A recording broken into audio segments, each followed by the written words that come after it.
अस्सलाम वालेकुम दादी। वालेकुम अस्सलाम बेटे। कैसे हो तुम? दादी मैं ठीक हूँ। दादी आज मैंने अपने दोस्त को बहुत तंग किया। ओहो बेटे, ये तो तुमने बहुत गलत बात की, क्योंकि हम जैसा करते हैं हमारे साथ भी वैसा ही होता है। चलो मैं तुम्हें एक कहानी सुनाती हूँ। एक दफ़ा का जिक्र है कि एक शहर में एक दर्जी रहा करता था। वो लोगों के बहुत अच्छे कपड़े सीता था। पास में ही एक हाथी भी रहता था। वो हाथी रोजाना दर्जी की दुकान से गुजरता। दर्जी और हाथी की अच्छी दोस्ती हो गई थी। दर्जी ने इस हाथी के लिए कपड़े सिए। एक दिन इसको ब्रेड दी। अगले दिन हाथी आया तो उसको केले दिए।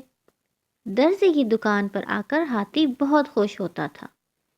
एक दिन जब हाथी दर्जी से मिलने आया तो दर्जी कुछ गुस्से में लग रहा था। इसने अपना गुस्सा हाथी पर निकाल दिया और एक मोटी सी सुई हाथी को चुभा दी। हाथी को बहुत तकलीफ हुई, लेकिन वो चुपचाप वहां से चला गया। अगले दिन हाथी नहर में नहा धोकर अपने काम पर निकला। रास्ते में इसे कीचड़ नजर आई। हाथी ने अपनी सूंड कीचड़ के पानी से भर ली और बाजार की तरफ चल दिया। दर्जी की दुकान पर पहुंचा और अपनी सूंड से सारी कीचड़ दर्जी की दुकान पर लगे कपड़ों पर फेंक दी।